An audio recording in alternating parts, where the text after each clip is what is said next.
जय शनिदेव महाराज की। आज हम आपको सुनाने जा रहे हैं शनिवार व्रत कथा। एक समय सभी नवग्रहों सूर्य, चंद्र, मंगल, बुध, बृहस्पति, शुक्र, शनि, राहु और केतु में विवाद छिड़ गया कि इनमें से सबसे बड़ा कौन है। सभी आपस में लड़ने लगे और निर्णय ना होने के कारण देवराज इंद्र के पास पहुंचे। इंद्र इससे घबरा गए और निर्णय को देने में अपनी असमर्थता जताई। परंतु उन्होंने कहा कि इस समय पृथ्वी पर राजा विक्रमादित्य है जो अति न्यायप्रिय है, वे ही इसका निर्णय कर सकते हैं।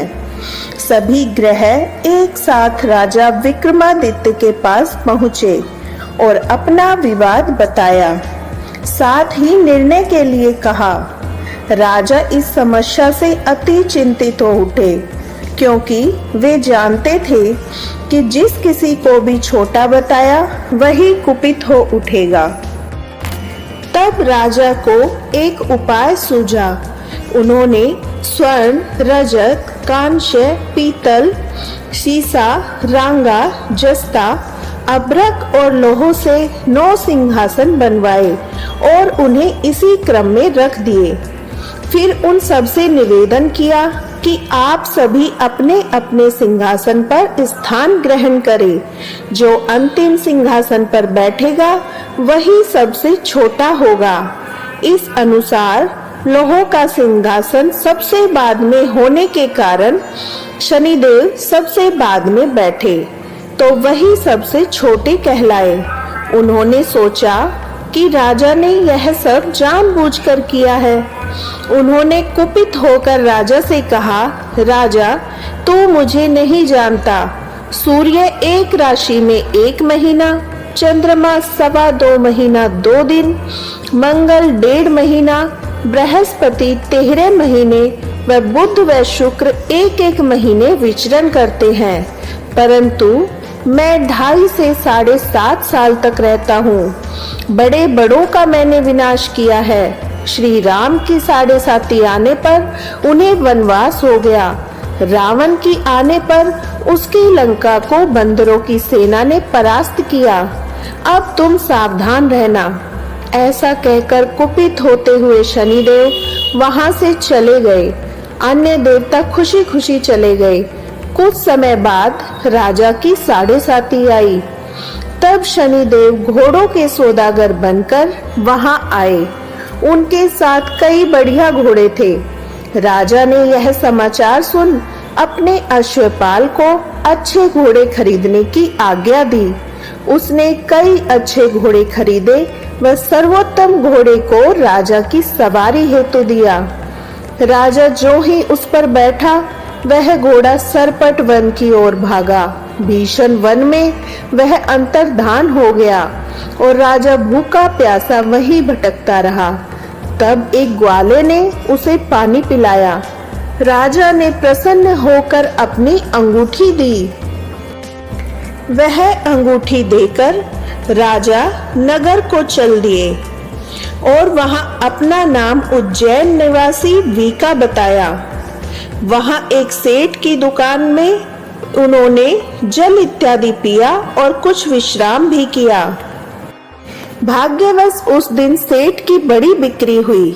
सेठ उसे खाना इत्यादि कराने अपने साथ ले गए। वहां राजा ने एक खूंटी पर देखा कि एक हार टंगा है जिसे खूंटी निगल रही है। थोड़ी देर में पूरा हार गायब था। तब सेठ ने आने पर देखा हार गायब है। उसने समझा कि वीका ने ही उसे चुराया है। उसने वीका को कोतवाल के पास पकड़वा दिया। फिर वहां के राजा ने भी उसे चोर समझकर हाथ पैर कटवा दिए। वह चोरंगिया बन गया और नगर के बाहर फिकवा दिया गया।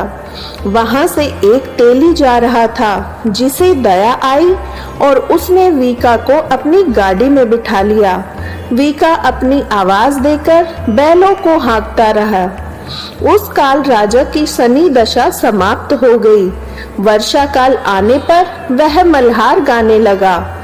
वह जिस नगर में था वहां की राजकुमारी मनभावनी को इतना अधिक भाया कि उसने मन ही मन प्रण कर लिया कि वह उस राग गाने वाले से ही विवाह करेगी।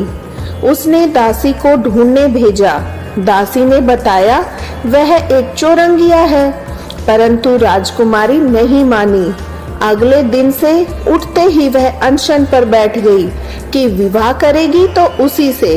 उसने बहुत समझाने पर भी जब नहीं मानी तो राजा ने उस तेली को बुला भेजा और विवाह की तैयारी करने को कहा। फिर उसका विवाह राजकुमारी से हो गया। तब एक दिन सोते हुए स्वप्न में शनिदेव ने राजा से कहा, राजन देखो, तुमने मुझे छोटा बताकर कितना दुख झेला है। तब राजा ने उनसे क्षमा मांगी और प्रार्थना की कि हे शनिदेव, जैसा दुख मुझे दिया है किसी और को ना देना।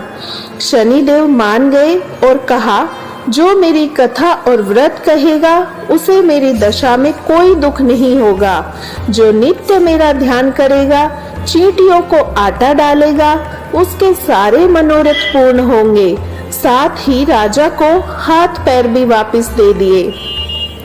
प्रातः आंख खुलने पर राजकुमारी ने देखा तो वह आश्चर्यचकित रह गई। वीका ने उसे बताया कि वह उज्जैन का राजा विक्रमादित्य है। सभी अत्यंत प्रसन्न हुए। सेठ ने जब सुना तो वह पैरों पर गिरकर क्षमा मांगने लगा।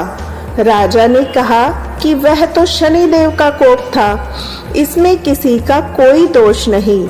सेठ ने फिर भी निवेदन किया कि मुझे शांति तब ही मिलेगी जब आप मेरे घर चलकर भोजन करेंगे। सेठ ने अपने घर अनेक प्रकार के व्यंजनों से राजा का सत्कार किया। साथ ही सबने देखा कि जो खूंटी हार निगल गई थी वही अब उगल रही थी। सेठ ने अनेक मोहरे देकर राजा का धन्यवाद किया और अपनी कन्या श्री कवरी से पानी ग्रहण का निवेदन किया। राजा ने सहर्ष स्वीकार कर लिया। कुछ समय पश्चात राजा अपनी दोनों रानियों मनभावनी और श्री कवरी को सभी उपहार सहित लेकर उज्जैन नगरी को चले गए। वहां पुरवासियों ने सीमा पर ही उनका स्वागत किया। सारे नगर में दीपमाला हुई और सबने खुशी मनाई। राजा ने घोषणा की, मैंने शनिदेव को सबसे छोटा बताया, जबकि असल में वही सर्वोपरि है। तब से सारे राज्य में शनि देव की पूजा और कथा नियमित होने लगी। सारी प्रजा ने बहुत समय खुशी और आनंद के साथ बिताया।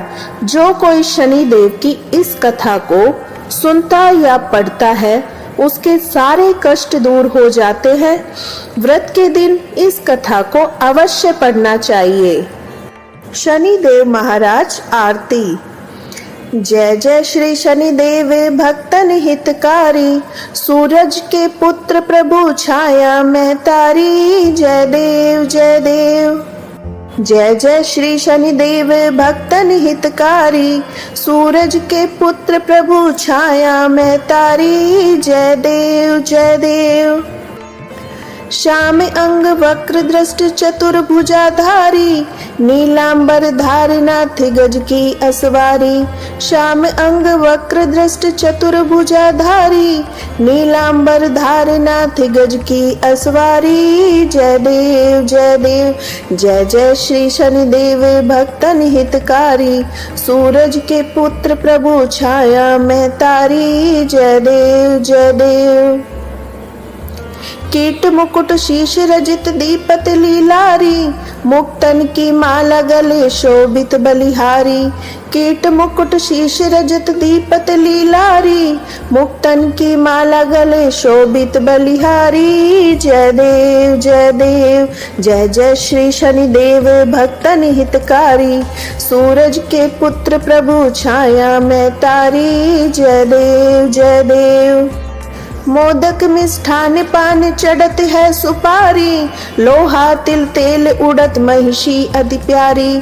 मोदक मिष्ठान पान चढ़त है सुपारी, लोहा तिल तेल उड़द महिषी अति प्यारी। जय देव जय देव, जय जय श्री शनिदेव भक्तन हितकारी, सूरज के पुत्र प्रभु छाया में तारी। जय देव जय देव।